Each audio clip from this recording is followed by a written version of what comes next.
மற்றும் 12ஆம் வகுப்பு பொதுத் தேர்வில் சாதனை படைத்த மாணவர்களை இந்த ஆண்டும் அழைத்து விருது வழங்கி பாராட்ட இருக்கிறார் தமிழக வெற்றிக் கழக தலைவர் விஜய். 2 அல்லது 3 கட்டங்களாக இந்த மாணவர்களின் சந்திப்பு நடக்கும் என்று எதிர்பார்க்கப்படுகிறது. இந்த நிலையில் முதல் கட்டமாக மாணவர்களின் சந்திப்பு குறித்த அதிகாரப்பூர்வமான அறிவிப்பு வெளியாகியுள்ளது. இது தொடர்பாக கட்சியின் பொதுச் செயலாளர் ஆனந்த் வெளியிட்ட அறிக்கையில், தமிழ்நாடு மற்றும் புதுச்சேரியில் 10ஆம் வகுப்பு மற்றும் 12ஆம் வகுப்பு பொதுத் தேர்வுகள் முடிவுகள் அண்மையில் வெளியானதை அனைவரும் அறிவீர்கள்.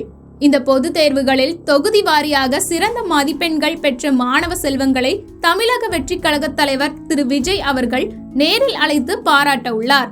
முதற்கட்டமாக 30/5/2025 வெள்ளிக்கிழமை அன்று மாமல்லபுரத்தில் 4 பாயிண்ட்ஸ் ஷெரட்டன் ஹோட்டலில் பாராட்டு விழா நடைபெற உள்ளது. இந்த பாராட்டு விழாவில் பின்வரும் மாவட்டங்களில் குறிப்பிட்டுள்ள சட்டமன்ற தொகுதிகளை சேர்ந்த மாணவ மாணவிகள் பாராட்ட பெறுகிறார்கள். மாணவ செல்வங்கள் மீதும் இளைஞர்கள் மீதும் தனிப்பட்ட முறையில் அன்பும் அக்கறையும் கொண்டுள்ள தமிழக வெற்றிக் கழக தலைவர் திரு விஜய் அவர்கள் இந்த பாராட்டு விழாவில் மாணவ செல்வங்களுக்கும் அவர்களின் பெற்றோர்கள் முன்னிலையில் சான்றிதழும் ஊக்கத்தொகையும் வழங்கி கௌரவிக்க உள்ளார் என்பதை அன்புடன் தெரிவித்துக் கொள்கிறேன் என்று குறிப்பிட்டுள்ளார். முதற்கட்டமான இந்த சந்திப்பில் அரியலூர், ராணிப்பேட்டை, கடலூர், கள்ளக்குறிச்சி, கன்னியாகுமரி, காஞ்சிபுரம், சிவகங்கை, செங்கல்பட்டு, சென்னை மற்றும் திண்டுக்கல் உள்ளிட்ட மாவட்டங்களை சேர்ந்த மாணவர்களுக்கு விருது வழங்கப்பட இருக்கிறது. தமிழ்நாட்டில் 234 தொகுதிகள் இருக்கும் நிலையில் முதற்கட்டமாக நடக்கும் விழாவில் 88 தொகுதிகளை சேர்ந்த மாணவர்களுக்கு பாராட்டு விழா நடக்கிறது.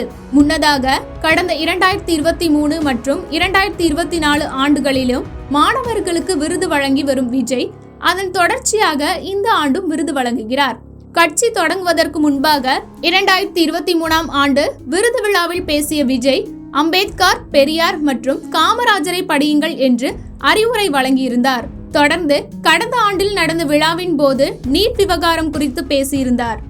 கடந்த முறை 2 கட்டங்களாக நடந்த சந்திப்பு இந்த முறை 3 கட்டங்களாக நடக்கும் என்று தெரிகிறது.